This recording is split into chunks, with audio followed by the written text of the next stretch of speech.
ദൈവനാമത്തിന് സ്തോത്രം. വീണ്ടും ഒരു സായാഹ്നം കൂടെ നിങ്ങളോട് ഒരുമിച്ച് ദൈവവചനം പങ്കുവയ്ക്കുവാൻ തക്കവണ്ണം ദൈവം നൽകിയ ഈ സമയത്തെ ഓർത്ത് ഞാൻ ദൈവത്തെ സ്തുതിക്കുകയാണ്. കഴിഞ്ഞ ഒരാഴ്ച സ്വാതന്ത്ര്യത്തിൽ നിന്ന് അല്ലെങ്കിൽ സ്വയം ഭരണാവകാശത്തിൽ നിന്ന് കർത്താവുമായിട്ടുള്ള ഊഷ്മളതയിലേക്ക് എങ്ങനെ നമുക്ക് സഞ്ചരിക്കാം എന്നതിനെ പറ്റിയായിരുന്നല്ലോ ഞാൻ നിങ്ങളുമായിട്ട് പങ്കുവച്ചത്. അങ്ങനെ കർത്താവുമായിട്ടുള്ള അടുപ്പത്തിൽ, ആ ഊഷ്മളതയിൽ, ആ സ്നേഹത്തിൽ, ആ കെട്ടുറപ്പിൽ നാം വളർന്നു വരുമ്പോൾ കർത്താവിൻ്റെ വരവ് എന്നുള്ള ആ അനുഗ്രഹിക്കപ്പെട്ട പ്രത്യാശയാണ് നമ്മുടെ ഈ ലോകത്തിൽ വെച്ച് നമുക്ക് ലഭിക്കുന്ന ഏറ്റവും വലിയ സന്തോഷം. ഈ ലോകത്തിൽ നമുക്ക് ബുദ്ധിമുട്ടുണ്ട്, പ്രയാസമുണ്ട്, വേദനയുണ്ട്, മരണം, വേർപാട്, ഇങ്ങനെയുള്ള അനേക കാര്യങ്ങൾ നമ്മൾ ഈ ലോകത്തിൽ ഒരുപക്ഷെ കടന്നുപോയി എന്ന് വന്നേക്കാം. എന്നാൽ അതിനെല്ലാം ഒരു അവസാനമായിട്ട് കർത്താവ് വരും, നമുക്ക് ആശ്വാസം ലഭിക്കും. മാത്രമല്ല, ഈ ലോകത്തെ നീതിയോടെ ന്യായം വിധിക്കും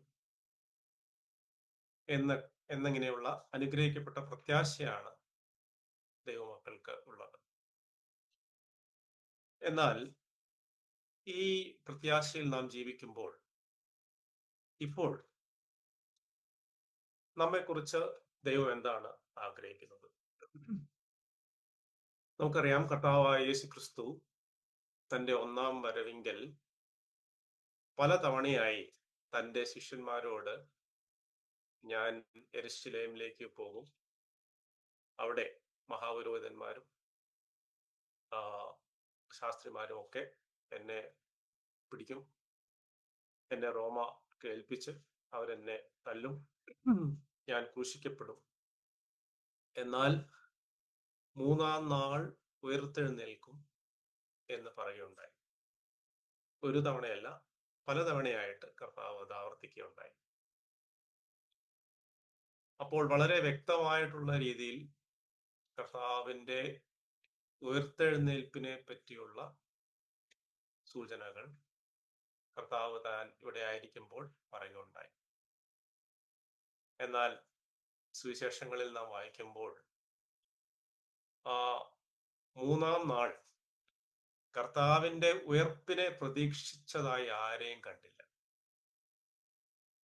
ആ സ്ത്രീകൾ കല്ലറയിലേക്ക് വന്നത് കർത്താവിൻ്റെ ഉയർപ്പ് ആഘോഷിക്കാനായിരുന്നില്ല, തൻ്റെ ശരീരത്തിന് തൈലം പൂശുവാനും അത് പ്രിസർവ് ചെയ്യാനും ഒരുക്കിയ സുഗന്ധവർഗങ്ങൾ കൊണ്ടാണ് ആ സഹോദരിമാർ കല്ലറയിലേക്ക് മൂന്നാം ദിവസം വന്നത്. അപ്പോൾ ന്യായമായിട്ടുള്ളൊരു ചോദ്യം ചോദിക്കാം, എന്തുകൊണ്ടായിരുന്നു കർത്താവിൻ്റെ ഒന്നാം വരവെങ്കിൽ കർത്താവ് ഇത്ര വ്യക്തമായിട്ട് തൻ്റെ ഉയർത്തെഴുന്നേൽപ്പിനെ പറ്റി പറഞ്ഞിട്ടും എന്തുകൊണ്ട് അവന്റെ ശിഷ്യന്മാർക്കോ അവന്റെ വചനം കേട്ട് വിശ്വസിച്ചവർക്കോ അത് ഉൾക്കൊള്ളുവാനും അവനെ സ്വീകരിക്കുവാൻ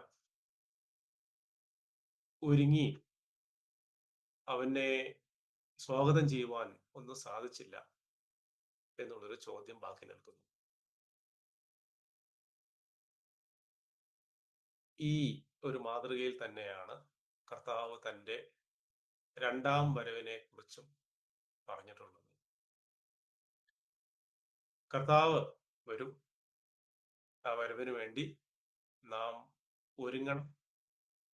കർത്താവിൻ്റെ ഒന്നാം വരവെങ്കിൽ സംഭവിച്ച ആ ദുരന്തം, ആ ഒരുക്കമില്ലായ്മ, ഈ രണ്ടാം വരവിനും അങ്ങനെ സംഭവിക്കുമോ? ഒരു വാണിംഗ് കർത്താവ് തന്നിട്ടുണ്ട്. ഞാൻ വരുമ്പോൾ ഭൂമിയിൽ വിശ്വാസം കണ്ടെത്തുമോ എന്ന് ഒരു ചോദ്യം കർത്താവ് ചോദിക്കുകയുണ്ടായി.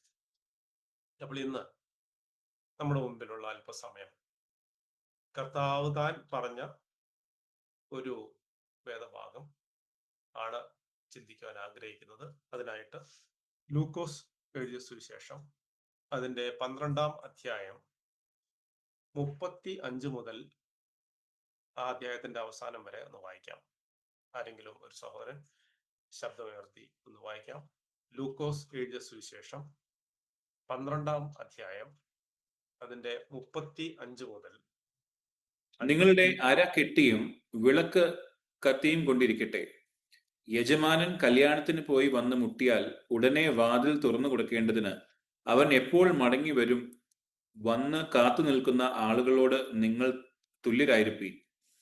യജമാനൻ വരും നേരം ഉണർന്നിരിക്കുന്നവരായി കാണുന്ന ദാസന്മാർ ഭാഗ്യവാന്മാർ. അവൻ അര കെട്ടി അവരെ ഭക്ഷണത്തിനിരുത്തുകയും വന്ന് അവർക്ക് ശുശ്രൂഷ ചെയ്യുകയും ചെയ്യും എന്ന് ഞാൻ സത്യമായി നിങ്ങളോട് പറയുന്നു. അവൻ 2-ാം യാമത്തിൽ വന്നാലും 3-ാമതിൽ വന്നാലും അങ്ങനെ കണ്ടുവെങ്കിൽ അവർ ഭാഗ്യവാന്മാർ. കള്ളൻ ഇന്ന നാഴികയ്ക്ക് വരുന്നു എന്ന് വീട്ടുടയവൻ അറിഞ്ഞിരുന്നു എങ്കിൽ അവൻ ഉണർന്നിരുന്ന് തന്റെ വീട് തുറപ്പാൻ സമ്മതിക്കയില്ല എന്ന് അറിവീൻ. നനയാത്ത നാഴികയിൽ മനുഷ്യപുത്രൻ വരുന്നതുകൊണ്ട് നിങ്ങളും ഒരുങ്ങിയിരിപ്പീൻ. കർത്താവെ, ഈ ഉപമ പറയുന്നത് ഞങ്ങളോടോ എല്ലാവരോടും കൂടെയോ എന്ന് പത്രോസ് ചോദിച്ചതിന് കർത്താവ് പറഞ്ഞത്, തക്ക സമയത്ത് ആഹാരവീതം കൊടുക്കേണ്ടതിന് യജമാനൻ തന്റെ വേലക്കാരുടെ മേൽ ആക്കുന്നു. വിശ്വസ്തനും ബുദ്ധിമാനുമായ ഗൃഹവിചാരകൻ ആർ? വേലക്കാരുടെ മേൽ ആക്കുന്ന വിശ്വസ്തനും ബുദ്ധിമാനുമായ ഗൃഹവിചാരകൻ ആർ? യജമാനൻ വരുമ്പോൾ അങ്ങനെ ചെയ്തു കാണുന്ന ദാസൻ ഭാഗ്യവാൻ. അവൻ തനിക്കുള്ള സകലത്തിനും അവനെ വിചാരകനാക്കി വെക്കും എന്ന് ഞാൻ സത്യമായിട്ട് നിങ്ങളോട് പറയുന്നു. എന്നാൽ ദാസൻ യജമാനൻ താമസിച്ചേ വരികയുള്ളൂ എന്ന് ഹൃദയത്തിൽ പറഞ്ഞ് ബാല്യക്കാരെയും ബാല്യക്കാരത്തികളെയും തല്ലുവാനും കുടിച്ച് മതിപ്പാനും തുടങ്ങിയാൽ അവൻ നോക്കിയിരിക്കാത്ത നാളിലും അറിയാത്ത നാഴികയിലും ആ ദാസന്റെ യജമാനൻ വന്ന് അവനെ ദണ്ഡിപ്പിക്കുകയും അവന് അവിശ്വാസികളോടുകൂടെ പങ്ക് കൽപ്പിക്കുകയും ചെയ്യും. യജമാനന്റെ ഇഷ്ടം അറിഞ്ഞിട്ട് ഒരുങ്ങാതെയും അവന്റെ ഇഷ്ടം ചെയ്യാതെയും ഇരിക്കുന്ന ദാസന് വളരെ അടികൊള്ളും. അറിയാതെ കണ്ട് അടിക്ക് യോഗ്യമായത് ചെയ്തവനോ കുറെ അടി കൊള്ളും. വളരെ ലഭിച്ചവനോട് വളരെ ആവശ്യപ്പെടും. അധികം ഏറ്റുവാങ്ങിയവനോട് അധികം ചോദിക്കും. ഭൂമിയിൽ തീ ഇടുവാൻ ഞാൻ വന്നിരിക്കുന്നു. അതിപ്പോഴേ കത്തിയെങ്കിൽ കൊള്ളായിരുന്നു എന്നല്ലാതെ ഞാൻ മറ്റെന്ത് ഇച്ഛിക്കേണ്ടു? എങ്കിലും എനിക്കൊരു സ്നാനമേൽപ്പാനുണ്ട്. അത് കഴിവോളം ഞാൻ എത്ര ഞെരുങ്ങുന്നു. ഭൂമിയിൽ സമാധാനം നൽകുവാൻ ഞാൻ വന്നിരിക്കുന്നു എന്ന് തോന്നുന്നുവോ? അല്ലല്ല, ഛിദ്രം വരുത്തുവാൻ അത്രേ എന്ന് ഞാൻ നിങ്ങളോട് പറയുന്നു. ഇനിമേൽ ഒരു വീട്ടിൽ മൂവരോട് ഇരുവരും അങ്ങനെ 5 പേർ തമ്മിൽ ഛിദ്രിച്ചിരിക്കും. അപ്പൻ മകനോടും മകൻ അപ്പനോടും അമ്മ മകളോടും മകൾ അമ്മയോടും അമ്മാവി അമ്മ മരുമകളോടും മരുമക്കൾ അമ്മാവി അമ്മയോടും ഛിദ്രിച്ചിരിക്കും. പിന്നെ അവൻ പുരുഷാരത്തോട് പറഞ്ഞത്, പടിഞ്ഞാറ് നിന്ന് മേഘം പൊങ്ങുന്നത് കാണുമ്പോൾ പെരുമഴ വരുന്നു എന്ന് നിങ്ങൾ ഉടനെ പറയുന്നു. അങ്ങനെ സംഭവിക്കുകയും ചെയ്യുന്നു. തെക്കൻ കാറ്റ് ഊതുന്നത് കണ്ടാലോ അത്യുഷ്ണമുണ്ടാകും എന്നും പറയുന്നു. അത് സംഭവിക്കുകയും ചെയ്യുന്നു. കപടഭക്തിക്കാരെ, ഭൂമിയുടെയും ആകാശത്തിന്റെയും ഭാവത്തെ വിവേചിപ്പാൻ നിങ്ങൾക്ക് അറിയാം. എന്നാൽ ഈ കാലത്തെ വിവേചിപ്പാൻ അറിയാത്തത് എങ്ങനെ? ന്യായമായത് എന്തെന്ന് നിങ്ങൾ സ്വയമായി വിധിക്കാത്തതും എന്ത്? പ്രതിയോഗിയോടുകൂടെ അധികാരിയുടെ അടുക്കൽ പോകുമ്പോൾ വഴിയിൽ വെച്ച് അവനോട് നിരന്നുകൊള്ളുവാൻ ശ്രമിക്കുക. അല്ലാഞ്ഞാൽ അവൻ നിന്നെ ന്യായാധിപന്റെ മുമ്പിൽ ഇഴച്ചുകൊണ്ടു പോകുകയും ന്യായാധിപൻ നിന്നെ കോൽക്കാരന്റെ പക്കൽ ഏൽപ്പിക്കുകയും കോൽക്കാരൻ തടവിൽ ആക്കുകയും ചെയ്യും. ഒടുക്കത്തെ കാശുപോലും കൊടുത്ത് തിരുവോളം നീ അവിടെ നിന്ന് പുറത്തു വരികയില്ല എന്ന് ഞാൻ നിന്നോട് പറയുന്നു.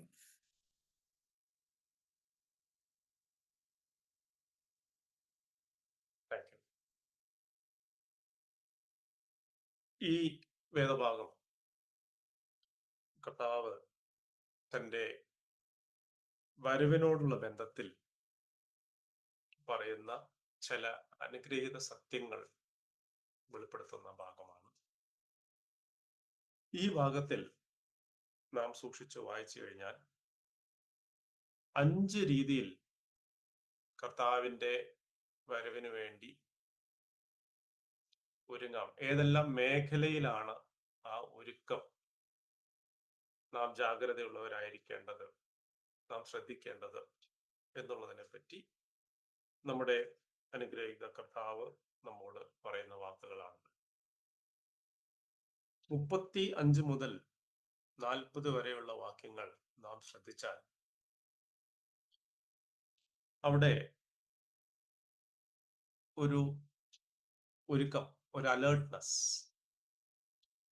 35-ാം വാക്യം, നിങ്ങളുടെ അര കെട്ടിയും വിളക്ക് കത്തിയും കൊണ്ടിരിക്കട്ടെ. ഇസ്രായേൽ മക്കൾ മിസ്രൈമിൽ നിന്ന് പുറപ്പെട്ട ആ രാത്രിയിൽ മോശയോട് ദൈവം അരുളി ചെയ്തൊരു കാര്യം, അവർ പെസഹ കഴിക്കേണ്ടത് എങ്ങനെയാണ്. അവിടെ പറയാണ്, നിങ്ങളുടെ അരകെട്ടിയും കാലിന് ചെരുപ്പിട്ടു ഒരുങ്ങി യാത്രയ്ക്ക് പോകുവാനുള്ള ഒരുക്കം, അങ്ങനെ വേണം നിങ്ങൾ. അപ്പോൾ ബന്ധനത്തിൽ നിന്ന് വിടുവിച്ച ആ രാത്രി, it is a night of alertness, ജാഗ്രതയുടെ ഒരു രാത്രി. തുടർന്നുള്ള യാത്ര, ഇറ്റ്സ് എ ജേർണി. ആ യാത്രയിൽ നിങ്ങളുടെ അര കെട്ടിയിരിക്കണം എന്ന് പറഞ്ഞു കഴിഞ്ഞാൽ എപ്പോഴും ഒരു ഒരുക്കം, ഒരു യാത്രയ്ക്കുള്ള ഒരുക്കം, ഒരു യുദ്ധത്തിനുള്ള ഒരു ഒരുക്കം,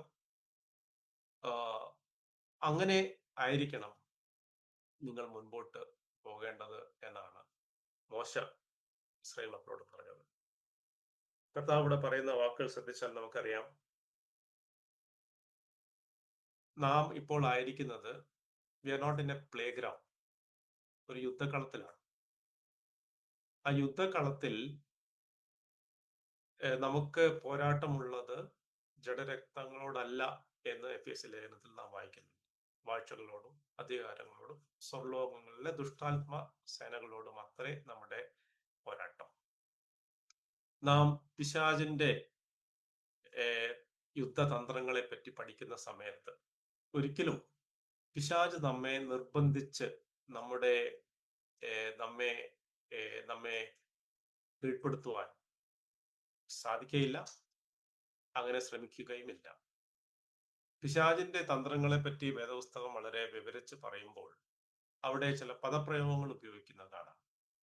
പിശാചിനോടും അവന്റെ തന്ത്രങ്ങൾ, സ്കീംസ്, അതുപോലെ തന്നെ അവൻ നമ്മെ ചതിക്കും, സർപ്പം ഹൗവയെ ചതിച്ചതുപോലെ, ഇങ്ങനെയുള്ള പദപ്രയോഗങ്ങൾ നമുക്ക് കാണാം. അതായത് 1-on-1 കോമ്പാറ്റ് അല്ല, നേരിട്ട് വന്ന് നമ്മെ പരാജയപ്പെടുത്തുന്ന, നമ്മെ തോൽപ്പിക്കുന്ന ഒരു രീതിയിൽ അല്ല പിശാച് നമ്മോട് എതിരിടുന്നത്.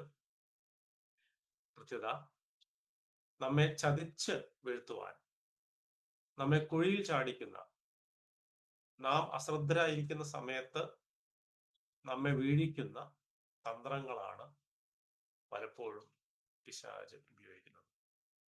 അപ്പോൾ അതിനെതിരെ വി ഷുഡ് ബി അലേർട്ട്. ജാതികളെ വഞ്ചിക്കുന്ന എന്നുള്ള പദപ്രയോഗം നാം വെളിപ്പാട് പുസ്തകത്തിൽ പിശാചിനെ പറ്റി വായിക്കുന്നു. അപ്പോൾ വഞ്ചന, തന്ത്രം, ചതി, ഇങ്ങനെയുള്ള രീതിയിലാണ് പിശാച് ഇന്ന് വിശ്വാസികളെ പലപ്പോഴും അവരുടെ പാപങ്ങളിൽ അവരെ വീഴ്ത്തുന്നത്. അപ്പോൾ ദാറ്റ്സ് എ ഫസ്റ്റ് തിങ്. ഒന്ന്, നാം പിശാചിന്റെ തന്ത്രങ്ങളോട് ജാഗ്രതയുള്ളവരായിരിക്കണം. അവന്റെ വഞ്ചനയോട് നാം ജാഗ്രതയുള്ളവരായിരിക്കണം. എങ്ങനെയാണ് പിശാച് നമ്മെ വഞ്ചിക്കുന്നത് എന്നുള്ള കാര്യത്തെപ്പറ്റി ഞാൻ അല്പമായിട്ട് കഴിഞ്ഞൊരു ക്ലാസ്സിൽ ഞാൻ പറഞ്ഞതാണ്. സ്വന്തമായിട്ട് തീരുമാനങ്ങൾ എടുക്കുവാൻ, മറ്റുള്ള ദൈവത്തിന്റെ സഹായമില്ലാതെ, ദൈവത്തോട് ആലോചിക്കാതെ സ്വയമായിട്ട് തീരുമാനങ്ങൾ എടുക്കുവാൻ തക്കവണ്ണം നമ്മെ പ്രേരിപ്പിക്കുന്നത് പിശാചിന്റെ വലിയ ഒരു വഞ്ചനയാണ്. നാം ചിന്തിക്കും ഒരു പക്ഷേ നമുക്കത് സ്വാതന്ത്ര്യമാണ്, അങ്ങനെയാണ് കൂടുതൽ സൗകര്യം, അതാണ് എളുപ്പം, നാം കാത്തിരിക്കേണ്ട ആവശ്യമില്ല, ഞാനാണ് എൻ്റെ രാജാവ്, എനിക്ക് നല്ലത് എന്താണെന്ന് എനിക്കറിയാം. ഇങ്ങനെയുള്ള കാര്യങ്ങൾ പലപ്പോഴും പിശാച് നമ്മുടെ ചെവിയിലൊക്കെ ഊതും. എന്നാൽ നമുക്കറിയാം അത് ബന്ധനമാണ്, സ്വാതന്ത്ര്യമല്ല, അത് ബന്ധനമാണ്. അതൊരിക്കലും ദൈവവുമായിട്ടുള്ള ഒരു അടുപ്പത്തിലേക്ക്, കൃത്യമായിട്ടുള്ള ഒരു ബന്ധത്തിലേക്ക് നമ്മെ കൊണ്ടെത്തിക്കുകയില്ല. Independence will only take us away from God. അപ്പോൾ ദൈവത്തിന് കീഴ്പ്പെട്ടിരിക്കുന്ന ഒരു ജീവിതം, അതാണ് ദൈവം ആഗ്രഹിക്കുന്നത്. അതിലേക്കാണ് ദൈവം നമ്മെ വിളിക്കുന്നത്. അപ്പോൾ കർത്താവ് ഇവിടെ പറയുന്നത് ഫസ്റ്റ് ബി അലേർട്ട്. രണ്ടാമത്തെ കാര്യം ഇവിടെ പറയുന്നത്, നിങ്ങളുടെ അരകെട്ടിയും വിളക്ക് കത്തിയും കൊണ്ടിരിക്കട്ടെ. വെളിച്ചം നമ്മുടെ ഇറ്റ്സ് എ കണ്ടിന്യൂവൽ പ്രോസസ്. കർത്താവ് യോഹന്നാൻ സുവിശേഷം 8-ാം അധ്യായത്തിൽ പറയുന്നുണ്ട്, ഞാൻ ലോകത്തിന്റെ വെളിച്ചം, എന്നെ അനുഗമിക്കുന്നവൻ ഇരുളിൽ നടക്കാതെ ജീവന്റെ വെളിച്ചമുള്ളവരായി തീരും. കർത്താവാണ് ലോകത്തിന്റെ വെളിച്ചം. എന്നാൽ നമ്മോട് പറഞ്ഞിട്ടുണ്ട്, നിങ്ങൾ ലോകത്തിന്റെ വെളിച്ചം. ആ കർത്താവിന്റെ വെളിച്ചം നമ്മളിൽ കൂടി ലോകം കാണണം. നമ്മുടെ വിളക്ക്, അല്ലെങ്കിൽ കർത്താവിന്റെ സ്വഭാവം നമ്മുടെ ജീവിതത്തിൽ വെളിപ്പെടുന്ന ഒരു അനുഭവം നമുക്ക് ഉണ്ടാകണം എന്നാണ് കർത്താവ് ആഗ്രഹിക്കുന്നത്. ഗോഡ്ലിനെസ് എന്നുള്ളത് പഴയ ഇംഗ്ലീഷിൽ ഗോഡ് ലൈക്നെസ് എന്നാണ്. ദൈവത്തെ പോലെ അല്ലെങ്കിൽ ദൈവത്തിന്റെ സ്വരൂപം, ദൈവത്തിന്റെ ആ സ്വഭാവ വൈശിഷ്ട്യങ്ങൾ, സ്വഭാവ ഗുണങ്ങൾ നമ്മുടെ ജീവിതത്തിൽ കൂടി കാണുമ്പോൾ നമ്മുടെ വിളക്ക് പ്രകാശിച്ചുകൊണ്ടിരിക്കും. അത് മുഖാന്തരം മറ്റുള്ളവർക്ക് വെളിച്ചം ലഭിക്കും. അപ്പോൾ അത് കർത്താവ് തന്റെ ഗിരിപ്രഭാഷണത്തിൽ ഇങ്ങനെ തന്നെ പറയുകയുണ്ടായി, നിങ്ങളുടെ വെളിച്ചം മറ്റുള്ളവരുടെ മുമ്പിൽ പ്രകാശിക്കട്ടെ എന്നാണ്. ഇരുട്ടിൽ വസിക്കുന്നവരുടെ മുന്നിൽ ദൈവത്തിന്റെ വെളിച്ചം, ദൈവത്തിന്റെ സ്വഭാവം നമ്മുടെ ജീവിതത്തിൽ കൂടി കാണുന്ന സമയത്ത് അവർക്ക് വെളിച്ചം ലഭിക്കും, അനുഗ്രഹം ലഭിക്കും. ഈ ഭാഗത്ത് 2 ബിയാറ്റിറ്റ്യൂഡ്സ്, അനുഗ്രഹത്തിന്റെ അല്ലെങ്കിൽ ഭാഗ്യ അവസ്ഥയെ പറ്റി പറയുന്നുണ്ട്. ഇവിടെ കർത്താവ് പറയാണ് 37-ാം വാക്യത്തിൽ, യജമാനൻ വരുന്നേരം ഉണർന്നിരിക്കുന്നവരായി കാണുന്ന ദാസന്മാർ ഭാഗ്യവാന്മാർ. അലേർട്ടായിരിക്കുന്ന, അല്ലെങ്കിൽ കർത്താവ് വരുന്ന സമയത്ത് കർത്താവിന്റെ വരവിനെ പ്രതീക്ഷിക്കുന്ന വ്യക്തികൾ, ദേ ആർ ബ്ലെസ്സഡ് എന്നാണ് പറയുന്നത്. അവർക്കുള്ള അനുഗ്രഹത്തെ പറ്റി അവിടെ വായിക്കുന്നുണ്ട്. അവൻ അരകെട്ടി അവർക്ക് ശുശ്രൂഷ ചെയ്യും എന്നവിടെ വായിക്കുന്നു. അപ്പോൾ അവൻ 2-ാം യാമത്തിൽ വന്നാലും 3-ാം യാമത്തിൽ വന്നാലും അങ്ങനെ കണ്ടു എങ്കിൽ, അപ്പോൾ ഏത് സമയം എന്നുള്ളതല്ല, സെക്കൻഡ് വാച്ച്, അതായത് യഹൂദന്മാർ അവരുടെ രാത്രിയെ എണ്ണുന്നത് അങ്ങനെയാണ്. 1-ാം വാച്ച് 6 മുതൽ 9 വരെയുള്ള സമയം, സെക്കൻഡ് വാച്ച് 9 to 12, 3-ാം വാച്ച് എന്ന് പറഞ്ഞു കഴിഞ്ഞാൽ എല്ലാവരും ഉറങ്ങുന്ന സമയമാണ്. 3-ാം യാമം എന്നൊക്കെ പറഞ്ഞു കഴിഞ്ഞാൽ 12 മുതൽ 3 വരെയുള്ള സമയമാണ് പലപ്പോഴും മിക്കവാറും എല്ലാവരും ഉറങ്ങുന്ന സമയം. അപ്പോൾ കർത്താവ് പറയാണ്, 2-ാം യാമം ഒരുപക്ഷെ ഉറന്നിരിക്കും, 3-ാം യാമം ആവുമ്പോഴേക്കും മിക്കവാറും എല്ലാവരും ഉറങ്ങും. എന്നാൽ ആ യാമത്തിലും ഉണർന്നിരിക്കുന്ന വ്യക്തി ഭാഗ്യവാൻ എന്ന് പറഞ്ഞു കഴിഞ്ഞാൽ, ലോകം മുഴുവനും ഉറങ്ങുന്ന സമയത്ത് ഉറങ്ങാതെ, കർത്താവിന്റെ ഉറക്കം എന്നുള്ളത് ആത്മീകമായിട്ടുള്ള ഉറക്കത്തെ പറ്റിയാണ് കർത്താവ് പറയുന്നത്. നമ്മുടെ ഹൃദയത്തിന്റെ റെഡിനെസ്, അതാണ് കർത്താവ് ഇവിടെ ആഗ്രഹിക്കുന്നത്. അതായത് എല്ലാവരും തണുത്തിരിക്കുന്ന ആ സമയത്ത് കർത്താവ് പറയാണ്, ഉണർന്ന് അലേർട്ടായിരിക്കുന്ന വ്യക്തി ഭാഗ്യവാൻ. അപ്പോൾ പല രീതിയിൽ നമുക്ക് ഈ അലേർട്ട്നെസ്സിനെ താഴേക്ക് കൊണ്ടുപോകുവാൻ പിശാച് പല രീതിയിലും, അല്ലെങ്കിൽ നമ്മുടെ ജീവിതത്തിൽ പലപ്പോഴും പുറകോട്ട് വലിക്കുന്ന പ്രസക്തികളുണ്ട്. അതിലൊരു പ്രധാനപ്പെട്ട കാര്യം കർത്താവ് തന്നെ പറയുന്നുണ്ട്. ലൂക്കോസ് എഴുതിയ സുവിശേഷം 21-ാം അധ്യായം അതിന്റെ 34-ാമത്തെ വാക്യം വായിക്കാം. ലൂക്കോസ് സുവിശേഷം 21 അധ്യായത്തിന്റെ 34 വാക്യം. നിങ്ങളുടെ ഹൃദയം അതിഭക്ഷണത്താലും മദ്യപാനത്താലും ഉപജീവന ചിന്തകളാലും ഭാരപ്പെട്ടിട്ട് ആ ദിവസം നിങ്ങൾക്ക് പെട്ടെന്ന് കെണി പോലെ വരാതിരിപ്പാൻ സൂക്ഷിച്ചുകൊള്ളുവിൻ. ആ ഈ നമ്മളെ ഓരോ കാര്യങ്ങൾ ചെയ്തിട്ടാണല്ലോ നമ്മുടെ ജീവിതങ്ങൾ മുന്നോട്ട് പോകുന്നത്. ഓരോ തിരക്കാണല്ലോ. അപ്പോൾ ഈ തിരക്കുകളുടെ ബാഹുല്യം കൊണ്ട് ആ ദിവസം ഒരു കണി പോലെ വരാതിരിപ്പാൻ സൂക്ഷിച്ചെന്ന് പറഞ്ഞു കഴിഞ്ഞാൽ ഡെയിലി റൊട്ടീൻസ്. കർത്താവ് ലൂക്കോസ് സുവിശേഷം 17 അധ്യായത്തിൽ കർത്താവിന്റെ വരവ് നോഹയുടെ കാലത്തുള്ളത് പോലെ ആയിരിക്കും എന്ന് പറയുകയുണ്ടായി. എന്താണ് നോഹയുടെ കാലത്ത് ഉണ്ടായ പ്രത്യേകത? അവിടെ നോഹ പെട്ടകത്തിൽ കടന്ന നാൾ വരെ അവർ തിന്നും കുടിച്ചും വിവാഹം കഴിച്ചും വിവാഹത്തിന് കൊടുത്തും പോന്നു. ജലപ്രളയം വന്നു, അവരെല്ലാവരെയും മുടിച്ചു കളയും. എന്ന് പറഞ്ഞു കഴിഞ്ഞാൽ നോഹ ജലപ്രളയം വരും എന്നെല്ലാം ഉള്ള മുന്നറിയിപ്പ് നൽകിയെങ്കിലും ദേ went about doing business as usual. സാധാരണ പോലെ, എന്നും ചെയ്യുന്നത് പോലെ ഉള്ള രീതിയിൽ വിവാഹം ചെയ്തും വിവാഹത്തിന് കൊടുത്തും അങ്ങനെ വാങ്ങിയും വിറ്റും അങ്ങനെ ഒരു നോർമൽ ആയിട്ടുള്ള ഒരു സമയം അങ്ങനെ മുന്നോട്ട് പോയത് കൊണ്ട് എന്ത് പറ്റി? ജലപ്രളയം വന്ന് പെട്ടെന്ന് അവർ, അപ്പം ദർ വാസ് എ സഡൻനെസ്. പക്ഷേ അവരുടെ ഭാഗത്ത് നോർമൽസി. ഇപ്പൊ ഇന്ന് പലപ്പോഴും പറയും കർത്താവിന്റെ വരവൊക്കെ വരുമ്പോൾ എന്തെങ്കിലുമൊക്കെ വ്യത്യാസം വരും. ഇല്ല, വ്യത്യാസമൊന്നും വരില്ല. ഇന്ന് ഈ കാണുന്ന അതേ ഒരു ലൈഫ് സ്റ്റൈൽ തന്നെയായിരിക്കും കർത്താവിന്റെ വരവിനോടുള്ള ബന്ധത്തിലുണ്ടാവുന്നത്. അപ്പോൾ അങ്ങനെയുള്ള തിന്നും കുടിച്ചും വിവാഹം ചെയ്ത് വിവാഹത്തിന് കൊടുത്തും അങ്ങനെയുള്ള ഡെയിലി റൊട്ടീൻസിന്റെ ഇടയിൽ എന്താണ് അവിടെ കർത്താവ് വാൺ ചെയ്യുന്നത്?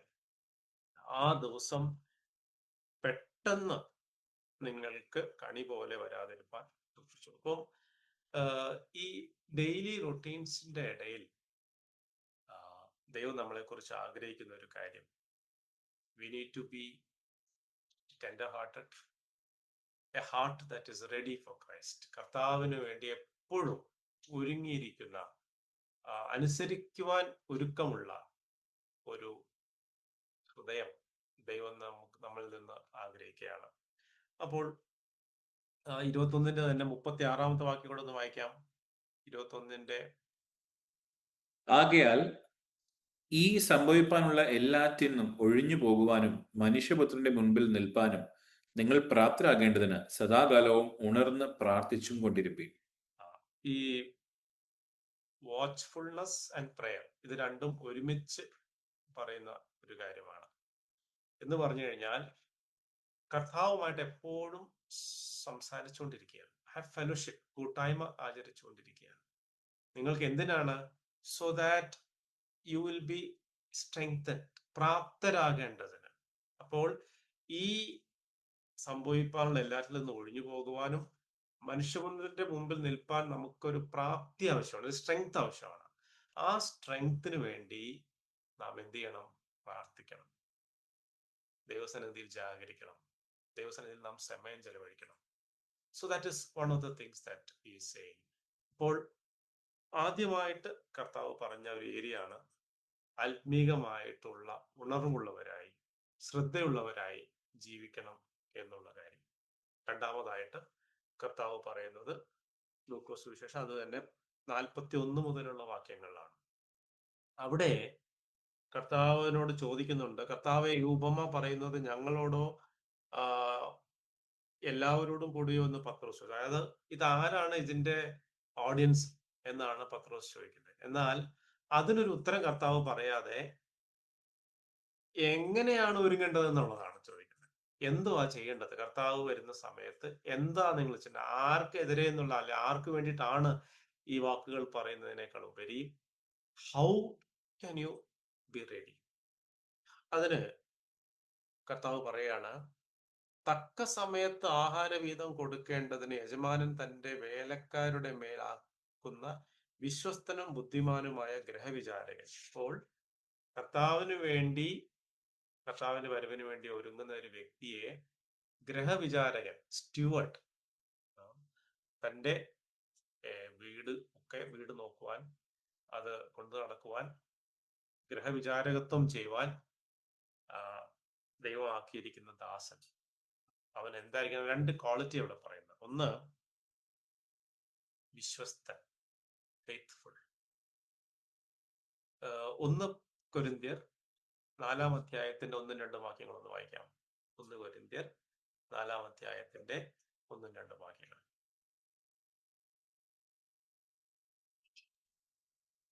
ഞങ്ങളെ ക്രിസ്തുവിന്റെ ശുശ്രൂഷക്കാരും ദൈവമർമ്മങ്ങളുടെ ഗൃഹവിചാരകന്മാരും എന്നിങ്ങനെ ഓരോരുത്തൻ എണ്ണിക്കൊള്ളട്ടെ. ഗ്രഹവിചാരകന്മാരിൽ അന്വേഷിക്കുന്നതോ അവർ വിശ്വസ്തരായിരിക്കണം എന്നത്രേ. പൗലോസ് പറയാണ്, നമ്മളെ ഏൽപ്പിച്ച കാര്യം എന്നുള്ളത് ദൈവമർമ്മങ്ങൾ, മിസ്റ്ററീസ് ഓഫ് ഗോഡ്. മിസ്റ്ററീസ് എന്ന് പറഞ്ഞു കഴിഞ്ഞാൽ ഗ്രഹിക്കാൻ ബുദ്ധിമുട്ടുള്ള കാര്യം എന്നുള്ളതല്ല, ഒരിക്കൽ മറഞ്ഞിരുന്നതും ഇപ്പോൾ ദൈവം വെളിപ്പെടുത്തിയും ഇരിക്കുന്ന സത്യങ്ങളെ കുറിച്ചാണ് വേദപുസ്തകം മർമ്മങ്ങൾ എന്ന് പറയുന്നത്. ആ മർമ്മങ്ങളുടെ ഗ്രഹവിചാരകൻ എന്ന് പറഞ്ഞു കഴിഞ്ഞാൽ ദൈവം എല്ലാവരും അറിയണം എന്ന് ആഗ്രഹിച്ച് ഇപ്പോൾ ക്രിസ്തുയേശുവിൽ കൂടി വെളിപ്പെടുത്തിയിരിക്കുന്ന അനുഗ്രഹിക്കപ്പെട്ട സത്യങ്ങൾ കൈകാര്യം ചെയ്യുവാൻ തക്കവണ്ണം തെരഞ്ഞെടുക്കപ്പെട്ട ദാസന്മാർ അല്ലെങ്കിൽ വിചാരകന്മാരാണ് വിശ്വാസികൾ. അപ്പോൾ അങ്ങനെ ഈ മർമ്മങ്ങൾ ഏൽപ്പിക്കപ്പെട്ട ഗ്രഹവിചാരകന്മാരിൽ നിന്ന് ദൈവം പ്രതീക്ഷിക്കുന്ന ഒരു ക്വാളിറ്റി അവിടെ പറയുന്നത് എന്താണ്? ഇറ്റ് ഈസ് റിക്വയർഡ് എന്നാണ്. എന്ന് പറഞ്ഞു കഴിഞ്ഞാൽ നിർബന്ധമായും അന്വേഷിക്കുന്ന കാര്യം എന്താണ്? ഗ്രഹവിചാരകന്മാരിൽ അവര് ഡിഗ്രി വേണമെന്നോ, ഒരു സ്മാർട്ടായിരിക്കണമെന്നോ, അവർക്ക് കുറെ പണം വേണമെന്നോ, അവർക്ക് കുറെ കഴിവ് വേണമെന്നല്ല, അവര് വിശ്വസ്തരായിരിക്കണം എന്നുള്ളത്. ഫെയ്ത്ത്ഫുൾനെസ്. അപ്പോൾ ഫെയ്ത്ത്ഫുൾ ആയിട്ടുള്ള സെർവന്റ്ഹുഡ്, കർത്താവിന്റെ വരവിന് വേണ്ടി ഒരുങ്ങുന്ന ഒരു വ്യക്തിയുടെ സ്വഭാവമാണ് ഫെയ്ത്ത്ഫുൾനെസ്. നമുക്കറിയാം, ലൂക്കോസ് 16-ൽ കർത്താവ് അൺഫെയ്ത്ത്ഫുൾ ആയിട്ടുള്ള ഒരു ഗ്രഹവിചാരകനെ പറ്റി, അതായത് തൻ്റെ യജമാനന്റെ പണത്തെ വളരെ നാനാവിധമാക്കിയ ഒരു ഗ്രഹവിചാരകനെ പറ്റിയുള്ള ഒരു ഉപമ കർത്താവ് അവിടെ പറയുന്നുണ്ട്. ആ ഉപമയിൽ വളരെ നമ്മൾ ഒരു വിചാരിക്കും ആ യജമാനൻ വളരെ കഠിനമായിട്ടാണ് തൻ്റെ ആ ഗ്രഹവിചാരകനോട് ഉത്തരം പറയുന്നത്. എന്താണ്? നിന്റെ കാര്യവിചാരകത്തിന്റെ കണക്ക് ഏൽപ്പിച്ചു തരിക, ഗീവ് അക്കൗണ്ട്, നീ ഇനി കാര്യവിചാരകനായിരിക്കാൻ പാടില്ല എന്ന് പറഞ്ഞു. അപ്പോൾ എന്താ പറയാ, അവന്റെ ജോലിയിൽ നിന്ന് പിരിച്ചുവിടൽ നോട്ടീസ് കൊടുക്കുക. ഇനി നീ കാര്യവിചാരകനായിരിക്കാൻ പാടില്ല എന്ന് പറയാം. അപ്പോൾ ആ കാര്യവിചാരകന്റെ റെസ്പോൺസ് എന്താണ്? എങ്ങനെയാണ് ആ കാര്യവിചാരകൻ എന്നാ ശരി ഞാൻ പോവാണ് എന്ന് പറഞ്ഞ് പോവുകയല്ല ചെയ്തത്. ആ കാര്യവിചാരകൻ, ഞാൻ എന്ത് ചെയ്യേണ്ടു, വാട്ട് ഷാൽ ഐ ഡു? ഇത് ദൈവം പ്രതീക്ഷിക്കുന്ന ഒരു കാര്യമാണ്. ഓക്കെ, ഇതുവരെ എനിക്ക് തന്നിരിക്കുന്ന സമയം, ദൈവിക മർമ്മങ്ങൾ എനിക്ക് പരിമേൽപ്പിക്കപ്പെട്ടത് ഞാൻ വിശ്വസ്തയോടെ കൈകാര്യം ചെയ്തില്ല. എനിക്ക് കിട്ടിയിരിക്കുന്ന പണം, എനിക്ക് കിട്ടിയിരിക്കുന്ന അവസരങ്ങൾ, ഇതെല്ലാം നാനാവിധമാക്കി കളഞ്ഞ ഒരു ഗ്രഹവിചാരകനായിരുന്നു ഞാൻ. ഇപ്പോൾ ഇതാ കർത്താവ് പറയണം, മതി ഇനഫ്, നിന്റെ ഇതുവരെയുള്ള അക്കൗണ്ടൊക്കെ ഏൽപ്പിക്കുക, ഇനി നീ കാര്യവിചാരകനായിരിക്കാൻ പാടില്ല, അല്ലെങ്കിൽ ഇനി നിന്റെ സമയം കഴിഞ്ഞു എന്ന് പറയുമ്പോൾ വാട്ട് ഈസ് യുവർ റെസ്പോൺസ്? എന്താണ് നമ്മുടെ പ്രതികരണം? അപ്പോൾ ഈ ഗ്രഹവിചാരകൻ എന്താണ് ചെയ്തത്? നമുക്ക് അറിയാം അവൻ ചെയ്ത കാര്യങ്ങളെ പറ്റിയൊക്കെ അവിടെ. അപ്പോൾ കർത്താവ് ഈ ഉപമ പറഞ്ഞതിന് ശേഷം അപ്പൊ ആ ഗ്രഹവിചാരകൻ തൻ്റെ കടക്കാരല്ലെ യജമാനന്റെ കടക്കാരോട് കടം ഇളച്ചു കൊടുക്കുന്ന കാര്യവും മറ്റു കാര്യങ്ങളൊക്കെ നാം അവിടെ വായിക്കുന്നുണ്ട്. അപ്പോൾ എന്തിനാണ് അത് ചെയ്തത്? അവിടെ വായിക്കുന്നുണ്ട്, കിളപ്പാൻ എനിക്ക് പ്രാപ്തിയില്ല, ഇരപ്പാൻ ഞാൻ നാണിക്കുന്നു. എന്നെ കാര്യവിചാരകത്തിൽ നിന്ന് നീക്കിയാൽ അവർ എന്നെ തങ്ങളുടെ വീടുകളിൽ ചേർത്തുകൊള്ളുവാൻ തക്കവണ്ണം ഞാൻ ചെയ്യേണ്ടത് എന്ത് എന്ന് എനിക്കറിയാം. എന്റെ ഈ ജോലിയിൽ നിന്ന് അല്ലെങ്കിൽ കാര്യവിചാരകത്തിൽ നിന്ന് എന്നെ മാറ്റുന്ന സമയത്ത് എനിക്ക് നിത്യതയിൽ അല്ലെങ്കിൽ ഭാവിയിൽ എനിക്ക് ഒരു സെക്യൂരിറ്റി ഉണ്ടാകുവാൻ തക്കവണ്ണം ഇപ്പോൾ ഞാൻ എന്ത് ചെയ്യണം എന്നുള്ളതാണ് ഈ ഉപമ. ഈ ഉപമയിൽ കർത്താവ് അൺറൈച്ചസ്, ഇയാളൊരു അൺറൈച്ചസ് ആയ മനുഷ്യനാണ് എന്ന് പറഞ്ഞു കഴിഞ്ഞാൽ അദ്ദേഹത്തിന്റെ അവിശ്വസ്തനായിട്ടുള്ള, അപ്പോൾ അവിശ്വസ്തതയല്ല അവിടെ അവിടെ ഹൈലൈറ്റ് ചെയ്യുന്നത്. എന്താ അവിടെ ഹൈലൈറ്റ് ചെയ്യുന്നത്? ബുദ്ധിയാണ്, യുനോ. അപ്പോൾ കർത്താവ് എന്താ പറയുന്നത്? 8-ാം വാക്യത്തിൽ ഈ ഈ അനീതിയുള്ള കാര്യവിചാരകൻ ബുദ്ധിയോടെ പ്രവർത്തിച്ചതുകൊണ്ട് യജമാനൻ അവനെ പുകഴ്ത്തി. അവന്റെ അവിശ്വസ്തതയല്ല അവിടെ പുകഴ്ത്തിയത്, ബുദ്ധിയോടെ പ്രവർത്തിച്ചു.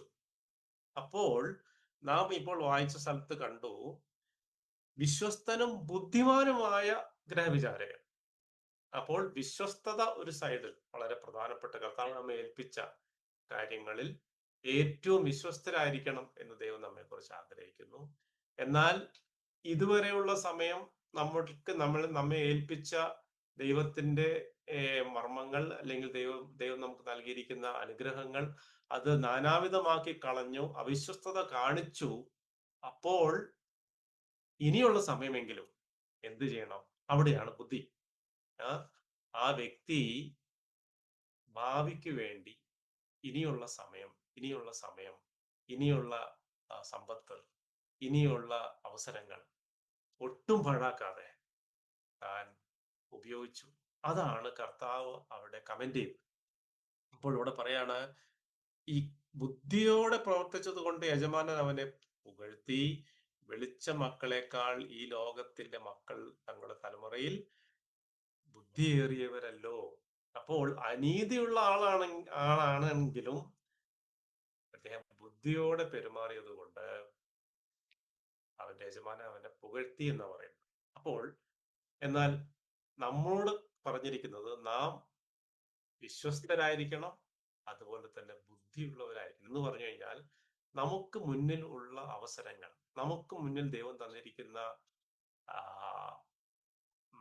പണം, സമയം, ബന്ധങ്ങൾ, ഇതെല്ലാം ഒട്ടും പാഴാക്കാതെ ബുദ്ധിയോടെ നാം ഉപയോഗിക്കുന്നുവെങ്കിൽ നമ്മോടും ദൈവം ഈ വാക്കുകൾ തന്നെ പറയും, വിശ്വസ്തനും ബുദ്ധിമാനുമായ ഗ്രഹവിചാരകൻ. യജമാനൻ വരുമ്പോൾ അങ്ങനെ ചെയ്തു കാണുന്ന മനുഷ്യൻ ഭാഗ്യവാൻ. അപ്പോൾ ഈ രണ്ട് കാര്യങ്ങൾ നമ്മുടെ ശ്രദ്ധയിൽ നാം വയ്ക്കണം. ആത്മീക ഗ്രഹവിചാരകത്വം, ഇത് ദൈവം നമ്മെക്കുറിച്ച് ആഗ്രഹിക്കുന്ന കാര്യമാണ്. ഞാൻ ആ ഭാഗം അവിടെ തൽക്കാലം വിടുകയാണ്. അതിന് മുമ്പ് ഒരു കാര്യം കൂടി പറഞ്ഞോട്ടെ. 45-ാം വാക്യത്തിൽ എന്നാൽ ദാസൻ പറയുകയാണ്, യജമാനൻ താമസിച്ചേ വരികയുള്ളൂ എന്ന് ഹൃദയത്തിൽ പറഞ്ഞ് ബാല്യക്കാരെയും ബാല്യക്കാരത്തികളെയും തല്ലുവാനും തിന്നും കുടിച്ചും മതിപ്പാനും തുടങ്ങിയാൽ അവൻ നോക്കിയിരിക്കാത്ത നാളിലും അറിയാത്ത നാഴികയിലും ആ ദാസന്റെ യജമാനൻ വന്ന് അവനെ ദണ്ഡിപ്പിക്കുകയും അവൻ അവിശ്വാസത്തോടെ പങ്കു കൽപ്പിക്കുകയും ചെയ്യും. ഇപ്പോൾ അവൻ വായോണ്ട് പറയുന്നില്ല എന്ന് പറഞ്ഞു കഴിഞ്ഞാൽ എല്ലാവരോടും പറഞ്ഞു നടക്കുന്നില്ല, ഇപ്പോഴൊന്നും കർത്താവ് വരില്ല, യജമാനൻ ഇപ്പോഴൊന്നും വരില്ല. അവൻ എവിടെയാ പറയുന്നത്? ഹൃദയത്തിലാണ് പറയുന്നത്. എന്ന് പറഞ്ഞു കഴിഞ്ഞാൽ അവന്റെ വായ കൊണ്ട് അവൻ പറയും മാറാനാത്ത, കർത്താവ് വേഗം വരുന്നു എന്നെല്ലാം പറയുമെങ്കിലും ഹൃദയത്തിൽ ഒരു ചിന്തയുണ്ട്. ഹൃദയത്തിൽ എന്താ പറയുന്നോ? ഇപ്പോഴൊന്നും കർത്താവ് 2000 കൊല്ലായില്ലേ, വരും എന്നൊക്കെ പറയുന്നത്, ഇപ്പോഴൊന്നും വരത്തില്ല, അതുകൊണ്ട് എനിക്കിഷ്ടം പോലെ ജീവിക്കാം എന്ന് ഹൃദയത്തിൽ പറയുന്നു. നാം സങ്കീർത്തനങ്ങളിൽ വായിക്കുന്നുണ്ട്, ദൈവം ഇല്ല എന്ന് മൂഢൻ തന്റെ വായ കൊണ്ടല്ല പറയുന്നത്, തന്റെ ഹൃദയത്തിൽ പറയുന്നു എന്ന് പറഞ്ഞു കഴിഞ്ഞാൽ അത് നിരീശ്വരവാദിയെ പറ്റി അല്ല അവിടെ പറയുന്നത്. നിരീശ്വരവാദി വായ കൊണ്ടാ പറയുന്നത് ദൈവം ഇല്ല. എന്നാൽ വിശ്വാസികൾ പറയുന്നത് ഹൃദയം കൊണ്ടാണ്. എങ്ങനെയാണ് മനസ്സിലാക്കാൻ സാധിക്കുക? നാം എപ്പോഴാണ് പാപം ചെയ്യുന്നത്? ആരുമില്ലാത്ത സമയത്ത്, ആരും നോക്കാത്ത സമയത്ത്, ആരും ശ്രദ്ധിക്കാത്ത സമയത്ത് നമുക്ക് നമ്മുടെ മേലാക്കി വെച്ചിരിക്കുന്ന ആരെങ്കിലും അവിടെ ഉണ്ടോ ഇല്ലയോ ഇല്ല എന്ന് ഉറപ്പ് വരുത്തിയതിനു ശേഷം നാം പറയാണ് ഇപ്പൊ കുഴപ്പമില്ല, ഇപ്പൊ ചെയ്യാം, ആരുമില്ല. അപ്പോൾ നാം ഹൃദയത്തിൽ എന്താണ് പറയുന്നത്? ഈ സ്ഥലത്ത് ദൈവവുമില്ല. ഹൃദയത്തിൽ പറയാം. ആരാണ് അപ്പം അവിടെ മൂഢൻ? നിരീശ്വരവാദിയല്ല, ഞാനാണ് മൂഢൻ. ഞാനാണ് എൻ്റെ ഹൃദയത്തിൽ പറയുന്നത് ദൈവമില്ല എന്ന്. അപ്പോൾ ഈ ദാസനും അങ്ങനെ തന്നെയാണ് പറയുന്നത്. ഹൃദയത്തിൽ പറയുകയാണ് ബാല്യക്കാരുടെ എന്ന് പറഞ്ഞിട്ട് എന്ത് ചെയ്യണം? അതിന്റെ ആക്ഷൻ, ഹൃദയത്തിൽ പറഞ്ഞതിന്റെ ആക്ഷൻ എന്താണ്? താൻ ബാല്യക്കാരെയും ബാല്യക്കാരത്തികളെയും തല്ലുവാനും തിന്നുകുടിച്ച് മതിപ്പാനും ഒക്കെ അത് തന്റെ പ്രവൃത്തിയിൽ നിന്ന് ഹൃദയത്തിൽ താൻ എന്താണ് പറഞ്ഞതെന്ന് വെളിപ്പെടുത്തും. ആ ഭാഗം ഞാൻ അവിടെ വിടുകയാണ്. മൂന്നാമത്തെ കാര്യം കർത്താവിന്റെ വരവിനോടുള്ള ബന്ധത്തിൽ, ഒരുക്കത്തോടുള്ള ബന്ധത്തിൽ കർത്താവ് പറയുന്നു. 49 മുതൽ 53 വരെയുള്ള വാക്യങ്ങളാണ്. അവിടെ കർത്താവ് പറയാണ്, ഭൂമിയിൽ തീയിടുവാൻ ഞാൻ വന്നിരിക്കുന്നു, അതിപ്പോഴേ കത്തിയെങ്കിൽ കൊള്ളായിരുന്നു എന്നല്ലാതെ ഞാൻ മറ്റെന്ത് ഇച്ഛിക്കേണ്ടു. പിന്നെ 51 വാക്യം, ഭൂമിയിൽ സമാധാനം നൽകുവാൻ ഞാൻ വന്നിരിക്കുന്നു എന്ന് തോന്നുന്നുവോ? അല്ലല്ല, ഛിദ്രം വരുത്തുവാൻ അത്രേ എന്ന് ഞാൻ നിങ്ങളോട് പറയുന്നു. അപ്പോൾ ഇവിടെ ഞാൻ ഉദാഹരണം പറയുന്നത് കുടുംബങ്ങൾ തമ്മിലുള്ള റിലേഷൻഷിപ്പിൽ ഉള്ള ബന്ധങ്ങളിൽ തമ്മിലുള്ള പ്രശ്നം. അപ്പോൾ എന്താണ് കർത്താവ് പറയാൻ ഉദ്ദേശിച്ചത്? എ ടൈം വിൽ കം, ഒരു സമയം വരും, നാം തെരഞ്ഞെടുക്കേണ്ട ആരെയാണ് നാം സേവിക്കുന്നത് എന്ന് തെരഞ്ഞെടുക്കേണ്ടതായിട്ടുള്ള ഒരു സമയം ഈ അന്ത്യകാലത്ത് വരും. അവിടെ തടസ്സമായിട്ട് നിൽക്കുന്ന കാര്യങ്ങൾ, കർത്താവും ബന്ധങ്ങളും തമ്മിൽ നാം തെരഞ്ഞെടുക്കേണ്ടി വരുന്ന സമയത്ത് നാം എന്ത് തെരഞ്ഞെടുക്കും? ഇത് കർത്താവ് ഒരു വാണിംഗ് പറയാണ്. നാം 14-ാം അധ്യായത്തിലേക്ക് വരുന്ന സമയത്ത് കർത്താവ് അവിടെ ഒരു ഉപമ പറയുന്നുണ്ട്. ഒരു വ്യക്തി 14-ാം അധ്യായത്തിൽ ദൈവരാജ്യത്തിൽ ഭക്ഷണം കഴിക്കുന്നവൻ ഭാഗ്യവാൻ എന്ന് പറയുന്നു. അപ്പോൾ കർത്താവ് അവിടെ ഒരു ഉപമ പറയുന്നതായിട്ട് വായിക്കുന്നുണ്ട്. ഒരു രാജാവ് തൻ്റെ അത്താഴത്തിന് വലിയൊരു അത്താഴം ഒരുക്കി, ഒരു മനുഷ്യന്റെ വലിയൊരു അത്താഴം ഒരുക്കി പലരെയും ക്ഷണിച്ചതായിട്ട് വായിക്കും. അവിടെ ഒഴിവ് പറയുന്ന 3 കൂട്ടരെ നാം കാണും. ഒരാൾ പറയാണ്, ഞാൻ നിലം വാങ്ങിച്ചു. മറ്റൊരാൾ പറയാണ്, ഞാൻ ഒരേ കാളയെ വാങ്ങിച്ചു. മറ്റൊരാൾ പറയാണ്, ഞാൻ ഇപ്പോൾ വിവാഹം കഴിച്ചു, എനിക്ക് വരാൻ സാധിക്കില്ല. ഈ ഉപമ പറഞ്ഞതിന് ശേഷം കർത്താവ് 3 കാര്യങ്ങൾ, അതായത് ആർക്ക് എൻ്റെ ശിഷ്യനായിരിക്കാൻ സാധിക്കില്ല എന്ന് പറയുന്നു. 3 ടൈപ്സ് ഓഫ് പീപ്പിൾ. ഒന്ന്, 14-26, എൻ്റെ അടുക്കൽ വരികയും അപ്പനെയും അമ്മയെയും ഭാര്യയെയും മക്കളെയും സഹോദരന്മാരെയും സഹോദരികളെയും സ്വന്തം ജീവനെയും കൂടി പാലിക്കാതിരിക്കുകയും ചെയ്യുന്നവൻ എൻ്റെ ശിഷ്യനായി കഴിയും. അപ്പോൾ ബന്ധങ്ങൾ, നമ്മുടെ മാനുഷികമായിട്ടുള്ള ബന്ധങ്ങൾ കർത്താവുമായിട്ടുള്ള ബന്ധത്തിന് വിഘ്നം വരുത്തുന്നുവെങ്കിൽ എന്ത് തെരഞ്ഞെടുക്കും? So part of our preparedness, കർത്താവിന്റെ വരവിന് വേണ്ടി ഒരുങ്ങുന്നതിന്റെ ഒരു വലിയൊരു ഭാഗം എന്നുള്ളത് ആരോടാണ് നമ്മുടെ ഹൃദയംഗമായിട്ടുള്ള കൂറ്, ഐക്യദാർഢ്യം. ഇത് നാം ഇപ്പോൾ പറയേണ്ടത് ആവശ്യമാണ്. തണുത്തിരിക്കുന്ന സമയത്ത്, അതായത് നാം ശാന്തരായിരിക്കുന്ന സമയത്ത് നമ്മുടെ ഹൃദയം എവിടെയാണ്? അത് കർത്താവിനോട് ഒരു വ്യക്തി ചോദിച്ചു, ഏറ്റവും വലിയ കൽപ്പന എന്താണ്? അപ്പോൾ 613 കൽപ്പനകൾ പഴയ നിയമത്തിലൊക്കെ നമ്മൾ കാണുന്നുണ്ട്. എന്നാൽ അതെല്ലാം കൂടെ ക്രോഡീകരിച്ച് കർത്താവ് പറയുകയാണ്, നിന്റെ ദൈവമായിട്ടുള്ള കർത്താവിനെ പൂർണ്ണ ഹൃദയത്തോടെ, പൂർണ്ണ മനസ്സോടെ, പൂർണ്ണ ആത്മാവോടെ, പൂർണ്ണ ശക്തിയോടെ സ്നേഹിക്കണം. അപ്പോൾ കർത്താവിനെ പൂർണ്ണ ഹൃദയത്തോടു കൂടി സ്നേഹിക്കുന്ന സമയത്ത് അവിടെ മലിനതയ്ക്ക് സ്ഥാനമില്ല. Our whole heart is devoted with or filled with God's in loving God. ദൈവത്തെ സ്നേഹിക്കുവാൻ നമ്മുടെ ഹൃദയം മുഴുവനായിട്ട്. അപ്പോൾ ഈ മത്തായി 5-ാമത്തെ അധ്യായത്തിൽ കർത്താവ് പറയുന്നുണ്ട്, ഹൃദയശുദ്ധിയുള്ളവർ ഭാഗ്യവാന്മാർ എന്ന് പറഞ്ഞു കഴിഞ്ഞാൽ, ശുദ്ധി എന്നുള്ളത് പ്യുവർ, ഒരു പ്യുവർ മിൽക്ക് എന്നെല്ലാം പറഞ്ഞു കഴിഞ്ഞാൽ, അല്ലെങ്കിൽ പ്യുവർ ഓയിൽ എന്ന് പറഞ്ഞു കഴിഞ്ഞാൽ ആ പാൽ മാത്രമേ ഉള്ളൂ, അല്ലെങ്കിൽ എണ്ണ മാത്രമേ ഉള്ളൂ. അതിനാണ് പ്യുവർ എന്ന് പറയുന്നത്. അപ്പോൾ ഹൃദയശുദ്ധിയുള്ളവർ എന്ന് പറഞ്ഞു കഴിഞ്ഞാൽ എന്താണ് നാം മനസ്സിലാക്കുന്നത്? നമ്മുടെ ഹൃദയം ഒഴിച്ചിടുക എന്നുള്ളതല്ല, എന്നാൽ ഹൃദയത്തിൽ ദൈവസ്നേഹം കൊണ്ട് നിറയാം. ദൈവസ്നേഹമല്ലാതെ വേറെ ഒന്നും തന്നെ ആ ഹൃദയത്തിൽ ഇല്ലാത്ത അവസ്ഥയാണ് ഹൃദയശുദ്ധി. ഒരു ഡാനിഷ് തത്വചിന്തകൻ കിർക്കിയാർഡ് എന്നുള്ള ആ തത്വചിന്തകൻ എങ്ങനെ പറഞ്ഞിട്ടുണ്ട്, purity of heart is to will one thing. ഒരു കാര്യം മാത്രം ആഗ്രഹിക്കുക എന്നതാണ് ഹൃദയശുദ്ധി കൊണ്ട് ഉദ്ദേശിക്കുന്നത്. എന്ന് പറഞ്ഞു കഴിഞ്ഞാൽ, കർത്താവിനോടുള്ള സ്നേഹം കൊണ്ട് എൻ്റെ ഹൃദയം നിറയുമ്പോൾ I will want to please him with all my heart. ലോക സ്നേഹം അതിൻ്റെ കൂടെ മിക്സ് ചെയ്യുന്ന സമയത്ത് അത് ഇംപ്യൂറായി, ഹൃദയശുദ്ധി നഷ്ടപ്പെട്ടു. അതുകൊണ്ടാണ് യോഹന്നാൻ അപ്പോസ്തലൻ താൻ ലേഖനം എഴുതുമ്പോൾ പറയുന്നത്, ലോക സ്നേഹം ദൈവത്തോട് ശത്രുത്വം ആയിരിക്കുന്നു എന്ന് നിങ്ങൾ അറിയുന്നില്ലയോ എന്നുള്ളത്. അതായത് ലോകത്തിന്റെ സ്നേഹം നമ്മുടെ ഹൃദയങ്ങളിൽ വരുമ്പോൾ ദാറ്റ് അലീജിയൻസ്, ബന്ധങ്ങൾ നമ്മളെ തടസ്സപ്പെടുത്താം. ഇവിടെ പറയുന്നുണ്ട്, തന്റെ ക്രൂശ് എടുത്ത് തന്നെ അനുഗമിക്കാത്തതിന് ശിഷ്യനായിരിക്കാൻ കഴിയില്ല എന്ന് പറഞ്ഞു കഴിഞ്ഞാൽ, മൈ പ്രൈഡ്, എൻ്റെ സ്വയം ഒരു പക്ഷേ കർത്താവിനേക്കാൾ വലിയതായിട്ട് ഞാൻ എണ്ണിയിരിക്കും. അവിടെ തന്നെ കർത്താവ് പറയുന്നുണ്ട്, തനിക്കുള്ളതെല്ലാം വിട്ടുപിരിയുന്നില്ല എങ്കിൽ എൻ്റെ ശിഷ്യനായിരിക്കാൻ കഴിയുകയില്ല. അപ്പോൾ relationship, my pride, my possessions, ഈ 3 കാര്യങ്ങളാണ് കർത്താവുമായിട്ടുള്ള ആ ബന്ധത്തിൽ നിന്ന് നമ്മെ അകറ്റുന്നത്. അപ്പോൾ താൽക്കാലികമായിട്ട് പീസ് കിട്ടാൻ വേണ്ടി നമ്മൾ എന്ത് ചെയ്യും? ഈ മാനുഷിക ബന്ധത്തിന് വില കൊടുക്കും. ആ മാനുഷിക ബന്ധമാണ് അപ്പോൾ ദാറ്റ് ഈസ് ഓൺലി ടെമ്പററി. അത് നമ്മെ കർത്താവിൽ നിന്ന് അകറ്റും.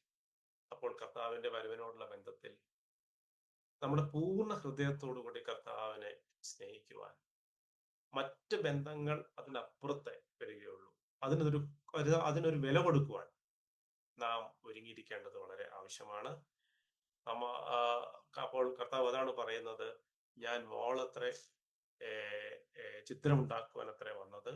ഒരു വാർണിംഗ് ആയിട്ട് പറയുകയാണ്. If you consider other relationship important than mine, then you are not ready. അപ്പോൾ അത് നമ്മുടെ മനസ്സിൽ നാം ശ്രദ്ധിക്കണം. ഒരുപക്ഷെ ബുദ്ധിമുട്ട്, പ്രയാസം, കഷ്ടത ഇതെല്ലാം അത് മുഖാന്തരം ഉണ്ടായി എന്ന് വന്നേക്കാം. കർത്താവ് പറയുന്നുണ്ട് തിമോഥെയോസിന്റെ ലേഖനത്തിൽ, ഭക്തിയോട് ജീവിക്കാൻ ആഗ്രഹിക്കുന്ന എല്ലാവർക്കും കഷ്ടമാണ്. കഷ്ടം എന്ന് പറയുന്നത് സുവിശേഷ വിരോധികൾ ഉപദ്രവിക്കുക എന്നുള്ളത് മാത്രമല്ല, നമ്മുടെ ജീവിതത്തിൽ കർത്താവിനെ പ്രസാദിപ്പിക്കുന്ന തീരുമാനങ്ങൾ എടുക്കുമ്പോൾ അത് മുഖാന്തരം ഉണ്ടാകുന്ന പ്രതികൂലങ്ങൾ, പ്രയാസങ്ങൾ, ബുദ്ധിമുട്ടുകൾ, ഇതിനെയാണ് വേദപുസ്തകം കഷ്ടങ്ങൾ എന്ന് പറയുന്നത്. അത് തന്നെയാണ് കർത്താവ് പറയുന്നത്, ക്രൂശ് എടുത്ത് അനുഗമനം എന്ന് പറഞ്ഞു കഴിഞ്ഞാൽ that is A intentional decision. മറ്റത് സുവിശേഷ വിരോധികളൊക്കെ ഒരു പക്ഷേ വന്നു എന്ന് വന്നേക്കാം, വന്നില്ല എന്ന് വന്നേക്കാം. എന്നാൽ കർത്താവിനെ അനുസരിക്കുമ്പോൾ, അല്ലെങ്കിൽ കർത്താവുമായിട്ടുള്ള ബന്ധം മറ്റുള്ള ബന്ധങ്ങളെക്കാളും വലുതായിട്ട് നാം കാണുമ്പോൾ, കർത്താവിൽ നമുക്കുള്ള അനുഗ്രഹങ്ങൾ മറ്റുള്ള അനുഗ്രഹങ്ങളെക്കാൾ വലുതായിട്ട് കാണുമ്പോൾ, എൻ്റെ സ്വയത്തെ കർത്താവിനെ സ്നേഹിക്കുന്നത് കൊണ്ട് എൻ്റെ സ്വയം ഇല്ലാതായിത്തീരുന്ന, അല്ലെങ്കിൽ സ്വയത്തെ ക്രൂശിക്കുന്ന അനുഭവം, അത് നാം ഏറ്റെടുക്കുന്ന സമയത്ത് we are glorifying him, we are getting ready for his coming. നാം ശ്രദ്ധിക്കണം. 4-ാമത്തെ കാര്യം കർത്താവോട് പറയുന്നത് 54-ാം വാക്യത്തിൽ, പിന്നെ അവൻ പുരുഷാരത്തോട് പറഞ്ഞത്, പടിഞ്ഞാറ് നിന്ന് മേഘം പൊങ്ങുന്നത് കാണുമ്പോൾ പെരുമഴ വരുന്നു എന്ന് നിങ്ങൾ ഉടനെ പറയുന്നു. അങ്ങനെ സംഭവിക്കുകയും ചെയ്യുന്നു. തെക്കൻ കാറ്റ് ഊതുന്നത് കണ്ടാലോ അത്യുഷ്ണം ഉണ്ടാകും എന്ന് പറയുന്നു. ഇത് ഇസ്രയേലിൽ അവിടെ മെഡിറ്ററേനിയനിൽ നിന്ന് വരുന്ന അവരുടെ കാലാവസ്ഥ നിരീക്ഷിക്കുന്ന എല്ലാവർക്കും തന്നെ അവർക്ക് പെട്ടെന്ന് ഈ കാര്യങ്ങൾ തിരിച്ചറിയാൻ സാധിക്കും. എപ്പോഴാണ് മഴ വരുന്നത്, എപ്പോഴാണ് അത്യുഷ്ണം വരുന്നത്, ഈ അതിന് മുന്നോടിയായിട്ട് നടക്കേണ്ട കാര്യങ്ങളെ പറ്റി അവർക്കറിയാം. കർത്താവ് പറയാണ്, കപടഭക്തിക്കാരെ, ഭൂമിയുടെയും ആകാശത്തിന്റെയും ഭാവത്തെ വിവേചിപ്പാൻ നിങ്ങൾക്ക് അറിയാം, എന്നാൽ ഈ കാലത്തെ വിവേചിപ്പാൻ അറിയാത്തത് എന്ത്? കർത്താവ് വന്ന സമയത്തെ പറ്റിയാണ് പ്രധാനമായിട്ട് പറയുന്നതാണ്. കർത്താവ് അടയാളങ്ങളാലും അത്ഭുതങ്ങളാലും ഒക്കെ അവരോട് പഴയ നിയമ പ്രവചനങ്ങളുടെ നിവൃത്തി അത് മനസ്സിലാക്കുവാൻ തക്കവണ്ണമുള്ള അടയാളങ്ങൾ, അത്ഭുതങ്ങൾ. എന്താണ് കർത്താവ് പ്രതീക്ഷിച്ചത്? ഈ അടയാളങ്ങൾ കൊടുക്കുന്ന സമയത്ത് കർത്താവ് പ്രതീക്ഷിച്ച കാര്യം വായിക്കുന്നുണ്ട്. അവൻ അടയാളങ്ങളും അത്ഭുതങ്ങളും ഒക്കെ നടത്തിയ ആ പട്ടണങ്ങൾ മാനസാന്തരപ്പെടായികയാൽ അവരെ ശാസിച്ചു തുടങ്ങി എന്ന് പറഞ്ഞു കഴിഞ്ഞാൽ, ഈ അടയാളങ്ങളും അത്ഭുതങ്ങളും ഒക്കെ ദൈവം കൊടുത്തതിന്റെ ഉദ്ദേശം എന്നുള്ളത് അവര് മാനസാന്തരപ്പെട്ട് ദൈവത്തെങ്കിലേക്ക് വരിക എന്നുള്ളതാണ്. എന്ന് പറഞ്ഞു കഴിഞ്ഞാൽ, കാലങ്ങളെ വിവേചിക്കുന്നത് എന്ന് പറഞ്ഞു കഴിഞ്ഞാൽ അറിവ് എന്നുള്ളതല്ല, ആ അറിവ് അനുസരിച്ച് റെസ്പോണ്ട് ചെയ്തില്ല എന്നുള്ളതായിരുന്നു അവരുടെ. അതുകൊണ്ടാണ് ഇവിടെ കപടഭക്തിക്കാരെ എന്ന് വിളിക്കുന്നത്. അവര് അതിനുള്ള തയ്യാറെടുപ്പ് ചെയ്യും. ഈ കാലാവസ്ഥ മാറുമ്പോൾ അവരാണ് കൃഷിക്കാരാണ്, അതിനുവേണ്ടിയുള്ള ഒരുക്കവും ഒക്കെ അവർ ചെയ്യും. അത്യുഷ്ണമാണെങ്കിൽ അതിനുള്ള ഒരുക്കം അവർ ചെയ്യും. ആ ഒരുക്കം നിങ്ങൾക്ക് ചെയ്യാൻ നിങ്ങൾക്ക് അറിയാം എന്നാണ് പറയുന്നത്. എന്നാൽ കപടഭക്തിക്കാരെ, ഈ കാലത്തിന്റെ ലക്ഷണങ്ങളെ നിങ്ങൾക്ക് വിവേചിക്കാൻ സാധിക്കുന്നില്ല എന്ന് പറഞ്ഞു കഴിഞ്ഞാൽ, മനുഷ്യപുത്രൻ നിങ്ങളുടെ ഇടയിൽ വന്ന് അടയാളങ്ങളും അത്ഭുതങ്ങളും ഒക്കെ ചെയ്തെങ്കിലും നിങ്ങൾ മാനസാന്തരപ്പെട്ട് ദൈവത്തിങ്കിലേക്ക് തിരിച്ചു വരുവാൻ തക്കവണ്ണം നിങ്ങൾ ചിന്തിച്ചില്ല. അപ്പോൾ ഈ കാലഘട്ടത്തിലും നമുക്ക് അനേകമായിട്ടുള്ള ദൈവത്തിന്റെ ലക്ഷണങ്ങൾ നാം കാണുന്നു, അനുദിനവും നാം കാണുന്നുണ്ട്. അത് പറയുന്ന ഓരോ നിമിഷവും അവന്റെ വരവിനോട് നാം അടുക്കുന്ന കാര്യങ്ങളാണ് നാം കാണുന്നത്. ഒരു കാര്യം മാത്രം അതിനോടുള്ള ബന്ധത്തിൽ ഞാൻ പറയാം. നിങ്ങൾ ഒരു പക്ഷെ കേട്ട് കാണും, central bank digital currency, CBDC. ഏകദേശം 130 രാജ്യങ്ങളിൽ ഇത് ഒരു ടെസ്റ്റ് ഫേസ് എന്ന രീതിയിൽ ആരംഭിച്ചു കഴിഞ്ഞു. അതിന്റെ പ്രത്യേകത, ഇപ്പോൾ ഞാൻ ATM-ൽ നിന്നൊരു ഒരു പണം എടുത്തു കഴിഞ്ഞാൽ അത് എങ്ങനെ ചെലവഴിക്കണം എന്നുള്ളത് എനിക്ക് ആരോടും ചോദിക്കേണ്ട ആവശ്യമില്ല. എന്നാൽ സെൻട്രൽ ബാങ്ക് ഡിജിറ്റൽ കറൻസി വരുന്ന സമയത്ത് നമ്മുടെ പണം പ്രോഗ്രാമബിൾ, എങ്ങനെ എൻ്റെ പണം ഉപയോഗിക്കാം എന്നുള്ളത് ഞാനല്ല, ഗവൺമെന്റ് തീരുമാനിക്കും. അതൊരു പക്ഷേ ഗവൺമെന്റിന്റെ ആശയങ്ങളോടും പോളിസികളോടും ഒക്കെ യോജിക്കുന്നവർക്ക് കുറെ കൂടെ സ്വാതന്ത്ര്യത്തിൽ ഉപയോഗിക്കാൻ സാധിക്കില്ല. ഒരു ഇൻഡിക്കേഷൻ ഞാൻ പറയാണ്, വെളിപ്പാട് പുസ്തകം 13-ാം അധ്യായത്തിലൊക്കെ നാം വായിക്കുന്നത്, ഒരു മനുഷ്യൻ വാങ്ങുന്നതും വിൽക്കുന്നതും അത് നിയന്ത്രിക്കുവാൻ സാധിക്കുന്ന ഒരു നിലയിലേക്ക് ഇപ്പോൾ ലോകം വന്നിരിക്കുകയാണ്. പ്രോഗ്രാമബിൾ മണി എന്ന് പറഞ്ഞു കഴിഞ്ഞാൽ, എൻ്റെ പണം എങ്ങനെ ഞാൻ ചെലവഴിക്കണം എന്നുള്ളത്, എങ്ങനെ ചെലവഴിക്കാൻ പാടില്ല എന്നുള്ളത് വേറൊരു വ്യക്തിക്ക് നിയന്ത്രിക്കുവാൻ ഇപ്പോൾ സാധിക്കും. പൂർണ്ണമായിട്ട് അതിലേക്ക് വന്നില്ലെങ്കിലും വളരെ വേഗം നാം അതിലേക്ക് കടന്നുകൊണ്ടിരിക്കുകയാണ്. ഇന്ത്യയിലും CBDC ടെസ്റ്റ് ഫേസ് കഴിഞ്ഞു. ബാങ്കിങ് സെക്ടറിലൊക്കെ ഉള്ളവർക്ക് അറിയാം, അങ്ങോട്ടാണ് നാം നീങ്ങിക്കൊണ്ടിരിക്കുക. അപ്പോൾ കാലങ്ങൾ വിവേചിച്ചറിയുമ്പോൾ നാം എന്ത് ചെയ്യണം? ദൈവം നമ്മെ കുറിച്ച് ആഗ്രഹിക്കുന്ന എന്തുവാണ്? Will repent and get back to him. നാം മാനസാന്തരപ്പെട്ട് അവങ്കിലേക്ക് തിരിച്ചു വരുവാൻ തക്കവണ്ണം ദൈവം ഈ കാലങ്ങൾ നമുക്ക്, അല്ലെങ്കിൽ അതിനു മുൻപ് നടക്കുവാനുള്ള കാര്യങ്ങളെ പറ്റി ദൈവം പറഞ്ഞതിന്റെ ലക്ഷണങ്ങൾ. അപ്പോൾ അവിടെ നാം അങ്ങനെ ചെയ്തില്ല എങ്കിൽ വി ആർ ഹിപ്പോക്രൈറ്റ്സ്, കപടഭക്തിക്കാരാണ്. കർത്താവ് മശിഹ വന്നുവെങ്കിലും അവർക്ക് അതുകൊണ്ട് ഒരു പ്രയോജനം ഉണ്ടായില്ല. അവർ മശിഹയെ ക്രൂശിച്ചു, അവർ ലക്ഷണങ്ങളെ ഗണ്യമാക്കിയില്ല, അതനുസരിച്ച് മാനസാന്തരപ്പെട്ടില്ല, അവർ ദൈവത്തെങ്കിലേക്ക് തിരിഞ്ഞില്ല. അവര് കർത്താവിനെ ക്രൂശിച്ചപ്പോൾ പറഞ്ഞു, അവന്റെ രക്തം ഞങ്ങളുടെ മേലും ഞങ്ങളുടെ മക്കളുടെ മേലും വരട്ടെ എന്നെല്ലാം പറഞ്ഞു. അവർക്ക് അതുകൊണ്ട് കർത്താവിന്റെ വരവ് അനുഗ്രഹമല്ല, അത് ന്യായവിധിക്ക് കാരണമായി തീരും. അവസാനമായിട്ട് കർത്താവ് പറയുന്ന കാര്യം കൂടി പറഞ്ഞു ഞാൻ അവസാനിപ്പിക്കാം. അപ്പൊ പറയാണ്, പ്രതിയോഗിയോടുകൂടെ 58 വാക്യം, അധികാരിയുടെ അടുക്കൽ പോകുമ്പോൾ വഴിയിൽ വെച്ച് അവനോട് നിരന്നുകൊള്ളുവാൻ ശ്രമിക്കാം, അല്ലാഞ്ഞാൽ അവൻ നിന്നെ ന്യായാധിപന്റെ മുൻപിൽ ഇഴച്ചുകൊണ്ട് പോകുകയും ന്യായാധിപൻ നിന്നെ കോൽക്കാരന്റെ പക്കൽ ഏൽപ്പിക്കുകയും കോൽക്കാരൻ ഒടുവിൽ തടവിലാക്കുകയും ചെയ്യും. ഒടുക്കത്തെ കാശ് പോലും കൊടുത്തു തീരുവോളം നീ അവിടെ നിന്ന് പുറത്തു വരികയില്ല എന്ന് ഞാൻ നിന്നോട്. എന്താ അവിടെ പറയുന്നത്? അതായത് അധികാരമുള്ള, അതായത് ന്യായവിധിക്ക് അധികാരമുള്ള ഒരു വ്യക്തിയുടെ അടുക്കിലേക്ക് നമ്മൾ യാത്ര ചെയ്യുന്ന സമയത്ത് പ്രതിയോഗി, നിങ്ങൾക്ക് വ്യവഹാരമുള്ള, അല്ലെങ്കിൽ നിങ്ങൾ ഒരുപക്ഷെ നിങ്ങൾ തെറ്റ് ചെയ്തിട്ടുള്ള ആ വ്യക്തി, അല്ലെങ്കിൽ നിങ്ങളുമായിട്ട് പ്രശ്നമുള്ള ആ വ്യക്തി, നിങ്ങൾ രണ്ടുപേരും ന്യായാധിപന്റെ സ്ഥലത്തിലേക്ക് പോവുകയാണ്. അപ്പോൾ അവിടെ ചെന്നെത്തുന്നതിന് മുൻപ് ദൈവം എന്താണ് ആഗ്രഹിക്കുന്നത്, എന്താണ് അവിടെ ഉപദേശിക്കുന്ന കാര്യം? നിങ്ങള് പ്രതിയോഗിയോടുകൂടെ എന്ത് ചെയ്യണം? വഴിയിൽ വെച്ച് റെക്കൺസിലിയേഷൻ എന്ന് പറഞ്ഞു കഴിഞ്ഞാൽ, ദൈവത്തിന്റെ ന്യായവിധി വരുന്നതിന് മുൻപ് നാം എന്ത് ചെയ്യണം? ഡിലേ ചെയ്യാതെ, അത് വെച്ച് വൈകിപ്പിക്കാതെ നമ്മുടെ പ്രതിയോഗിയോട് നിരക്കേണ്ടത് റെക്കൺസിലിയേഷൻ. അപ്പോൾ ദൈവത്തോട് ആദ്യമായിട്ട് നിരക്കണം. ഔട്ട് ഓഫ് കോർട്ട് സെറ്റിൽമെന്റ് എന്നൊക്കെ കേട്ട് കാണും അല്ലേ? നമുക്കറിയാം, ഒരു വ്യക്തിക്കും ദൈവസന്നിധിയിൽ നിന്ന് പോയി, ഞാൻ എൻ്റെ ജീവിതം ശരിയായിട്ടുള്ള രീതിയിലാണ് ജീവിച്ചത്, അതുകൊണ്ട് എനിക്ക് ന്യായമായിട്ട് എന്നെ രക്ഷിക്കണം, അല്ലെങ്കിൽ എനിക്ക് രക്ഷ വേണം എന്നൊന്നും പറയാൻ ആർക്കും തന്നെ സാധിക്കില്ല.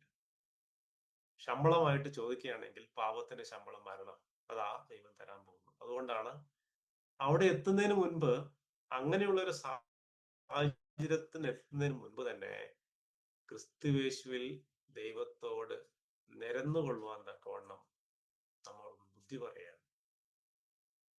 മാത്രമല്ല, നാം ദൈവത്തോട് നിരക്കുമ്പോൾ മറ്റുള്ളവരോടും നിരക്കും.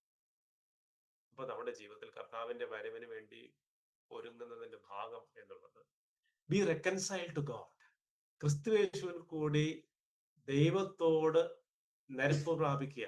നമ്മുടെ ജീവിതത്തിൽ നാം ആരോടെങ്കിലും ഒക്കെ പ്രയാസം, ബുദ്ധിമുട്ട്, ക്ഷമിക്കാനുണ്ടെങ്കിൽ അത് ഹൃദയത്തിൽ വെച്ചുകൊള്ളാതെ ദൈവം നമ്മോട് ക്രിസ്തുയേശുവിൽ ക്ഷമിച്ചതുപോലെ തന്നെ നാം മറ്റുള്ളവരോട് ക്ഷമിക്കുക. വിട്ടുകളയേണ്ടത് വിട്ടുകളയാം. ചില സമയത്ത് നമുക്ക് ഒരുപക്ഷെ നഷ്ടം വന്നെന്ന് വരാം. എന്നാൽ ഇവിടെ പറയാണ്, അങ്ങനെ ചെയ്തില്ലെങ്കിൽ നിങ്ങൾ എന്ത് ചെയ്യും? ന്യായാധിപന്റെ മുൻപിൽ ഇഴച്ചും കൊണ്ട് പോവുകയും ന്യായാധിപൻ നിന്നെ കോൽക്കാരന്റെ പക്കൽ ഏൽപ്പിക്കുകയും കോൽക്കാരൻ തടവിലാക്കുകയും ഒടുക്കത്തെ കാശ് പോലും കൊടുത്ത് നീ അവിടെ നിന്ന് പുറത്തു വരികയില്ല. The judgement will be much more severe. ഇന്ന് നിങ്ങൾക്ക് ഒരു പക്ഷേ മാനനഷ്ടമോ പണനഷ്ടമോ എന്തെങ്കിലുമൊക്കെ വന്നാൽ സാരമില്ല, പോട്ടെ. എന്നാൽ അന്ന് വരാൻ പോകുന്ന അപമാനവും അന്ന് വരാൻ പോകുന്ന ന്യായവിധി ദിവസത്തിൽ വരാൻ പോകുന്ന നഷ്ടവും വെച്ച് നോക്കും, ഇതൊന്നുമില്ല. അപ്പൊ അതുകൊണ്ട് ബി അലേർട്ടഡ്. ഇന്ന് നാം ചെയ്യേണ്ട കാര്യം, ഡോണ്ട് ഡിലേ. ആരോടെങ്കിലും ക്ഷമിക്കാനുണ്ടെങ്കിൽ ക്ഷമിക്കുക, ആരോടെങ്കിലും നിരക്കാനുണ്ടെങ്കിൽ നിരക്കുക, ആർക്കെങ്കിലും എന്തെങ്കിലും കൊടുക്കാനുണ്ടെങ്കിൽ അത് കൊടുക്കുക. അത് നമുക്ക് നഷ്ടമാണെങ്കിലും സാരമില്ല, നമുക്ക് മാനം നഷ്ടപ്പെട്ടാലും സാരമില്ല, നമ്മുടെ പേര് പോയാലും നമുക്ക് കുഴപ്പമില്ല. അങ്ങനെ ചെയ്യുവാനാണ് കർത്താവ് നമ്മോട് ബുദ്ധി പറയുന്നത്. അപ്പോൾ കർത്താവിന്റെ വരവിന് വേണ്ടി ഒരുങ്ങേണ്ട 5 മേഖലകൾ ഞാനിപ്പോൾ പറഞ്ഞു. കൂടുതലായിട്ട് പറയാൻ സമയമില്ല, എന്നാൽ ഒന്നുകൂടെ അതൊന്ന് പറയാണ്. ഒന്ന്, വാച്ച്ഫുൾനെസ്, ആത്മീയമായിട്ടുള്ള ഹൃദയ ഒരുക്കം, ജാഗ്രത, റെഡിനെസ്, കർത്താവ് പറയുമ്പോൾ ഉടനെ അനുസരിക്കുവാനുള്ള, ഒട്ടും ഡിലേ ചെയ്യാതെ അലേർട്ടായിട്ട് ദൈവസന്നിധിയിൽ ദൈവത്തിന്റെ പരിശുദ്ധാത്മാവിന്റെ പ്രബോധനത്തിന് നമ്മുടെ ആത്മീയ കാതുകളെ തുറക്കാൻ ഒട്ടും താമസം കാണിക്കരുത്. ദൈവം നിങ്ങളോട് ഇന്ന് സംസാരിക്കുന്നുവെങ്കിൽ യഹോവ അരുളി ചെയ്യണമേ, അടിയൻ കേൾക്കുന്നു. That's alertness.